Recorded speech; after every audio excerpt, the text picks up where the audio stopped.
Hello friends, कैसे हैं आप? उम्मीद करता हूँ आप सब ठीक होंगे। आज हम जानेंगे धरती के सबसे विशालकाय जीव डायनासोर्स के बारे में कुछ रोचक तथ्य। तो चलिए शुरू करते हैं। डायनासोर धरती पर राज करने वाले सबसे पुराने और सबसे ताकतवर जीव थे।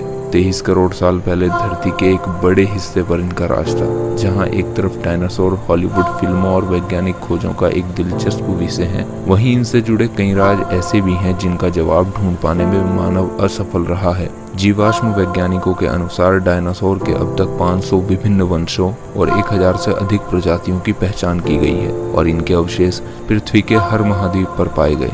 वैज्ञानिकों की माने तो कुछ डायनासोर शाकाहारी और कुछ मांसाहारी हुआ करते थे। इनके अलावा कुछ डायनासोर 2 पैरों पर चलने वाले जबकि कुछ 4 पैरों पर चलने वाले भी थे। इनका जीवन काल 200 साल का हुआ करता था, हालांकि इसके कुछ ठोस प्रमाण नहीं मिले हैं। डायनासोर की पूंछ उनको भागते समय बैलेंस बनाए रखने में सहायक होती थी। इसकी लंबाई करीब 45 फीट तक होती थी। यूं तो अधिकतर डायनासोर बहुत विशालकाय शरीर वाले होते थे, जबकि कुछ डायनासोर की प्रजातियों का आकार इंसानों के बराबर भी हुआ करता था। जैसे पक्षी अपने अंडों के लिए घोंसला बनाते हैं, वैसे ही डायनासोर भी अपने अंडे देने के लिए जमीन पर घोंसला बनाया करते थे। शायद आपको मालूम ना हो, लेकिन दुनिया में सबसे ज्यादा बिकने वाली किताबें डायनासोर पर आधारित हैं। फिल्म जुरासिक पार्क भी काफी लोकप्रिय हुई, जिसने दुनिया भर के लोगों में डायनासोर के बारे में जानने की जिज्ञासा को बढ़ा दिया। भले ही शरीर में ये विशालकाय थे, लेकिन एक वयस्क डायनासोर के दिमाग का आकार इंसानी बच्चे के दिमाग से भी छोटा था। डायनासोर लगभग 20 मील प्रति घंटे की रफ्तार से दौड़ने में सक्षम थे। ऐसे में उनका एक कदम भी 15 फीट की दूरी तय कर लेता था।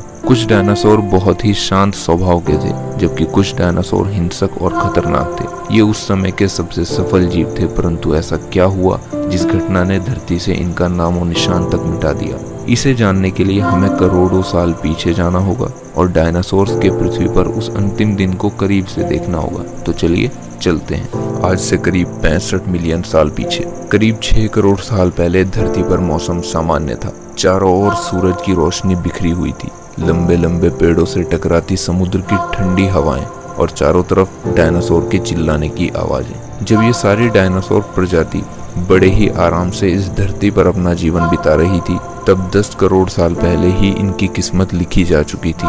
10 करोड़ साल पहले एक छोटा एस्टेरॉयड का टुकड़ा जो सुदूर अंतरिक्ष से आ रहा था, वह पृथ्वी से लगभग 20 करोड़ मील दूर मंगल और बृहस्पति के बीच घूम रहे एक बड़े एस्टेरॉयड से टकरा जाता है। इस टकराव से उस बड़े एस्टेरॉयड की दिशा बदल जाती है और वह क्षुद्र ग्रह बेल्ट से निकलकर सीधे पृथ्वी की ओर 22,000 मील प्रति घंटे की रफ्तार से बढ़ने लगता है। जब यह एस्टेरॉयड पृथ्वी से 3,84,000 किलोमीटर की दूरी पर था, तब धरती से शायद डायनासोर का अंत ना होता यदि यह एस्टेरॉयड पृथ्वी के उपग्रह चांद से टकराता। लेकिन होना तो कुछ और ही लिखा था, इसलिए यह बड़ा एस्टेरॉयड चांद के बहुत नजदीक से गुजर गया। 16 किलोमीटर के व्यास वाला 2 ट्रिलियन मैट्रिक टन का ये एस्टेरॉयड प्रत्येक सेकंड के साथ साथ धरती के करीब बढ़ता जा रहा था। ये एस्टेरॉयड जब पृथ्वी के वातावरण के संपर्क में आया, इसकी रफ्तार अचानक 70,000 किलोमीटर प्रति घंटा हो गई। पृथ्वी के वायुमंडल में घुसते ही घर्षण के कारण ये एक भयानक आग के गोले में बदल गया। ये इतनी रफ्तार से धरती की ओर बढ़ रहा था कि सिर्फ 4 मिनट में इसने अटलांटिक ओशन को पार कर लिया। इसकी चमक इतनी अधिक थी कि धरती पर टकराने से पहले ही हजारों जीव आग के इस दहकते गोले को देखकर पूरी तरह अंधे हो चुके थे। ये जीव उस उल्का को देख नहीं पा रहे थे, लेकिन वे उसकी भयानक गर्मी को महसूस कर रहे थे। कुछ ही पल में ये एस्टेरॉयड मेक्सिको की खाड़ी के पास जमीन से टकराता है और करीब 35,000 डिग्री सेल्सियस की ऊर्जा वाला एक भयंकर विस्फोट होता है। इस टकराव का विस्फोट लगभग 10 हाइड्रोजन बम के विस्फोट के बराबर था। ये विस्फोट इतना शक्तिशाली था कि इसके टकराते ही धरती की लाखों टन धातु अंतरिक्ष में चली गई। टकराव वाली जगह पर 180 किलोमीटर चौड़ा और 20 किलोमीटर गहरा गड्ढा बन गया। विस्फोट के कारण इस गड्ढे का सारा मेटल और पत्थर आसमान में धूल के बड़े बादल में बदल गए। 16 मिनट 40 सेकंड के बाद जमीनी टकराव की वजह से धरती के अंदर चारों ओर 11.1 तीव्रता की भूकंपीय तरंगें उठने लगी। इस वजह से समुद्र में विशालकाय लहरों का निर्माण हुआ और एक के बाद एक सुनामी की लहरें चारों तरफ बढ़ने लगी। भूकंपीय तरंगों ने सभी सक्रिय ज्वालामुखियों को दहका दिया, जिसके कारण जगह जगह डायनासोर्स का विनाश होना शुरू हो गया। धरती के महाविनाश की प्रक्रिया आरंभ हो चुकी थी।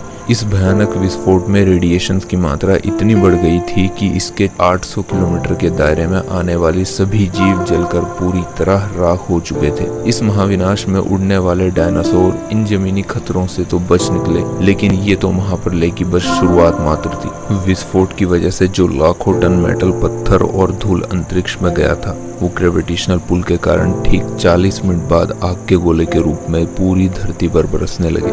साथ ही धूल का एक बहुत बड़ा तूफान 6000 किलोमीटर प्रति घंटे की रफ्तार से पृथ्वी के दूसरी तरफ मौत लेकर आ रहा था। ये धूल के बादल कई किलोमीटर मोटे थे, जिसकी वजह से धरती पर सूरज की रोशनी का पहुंच पाना असंभव हो गया।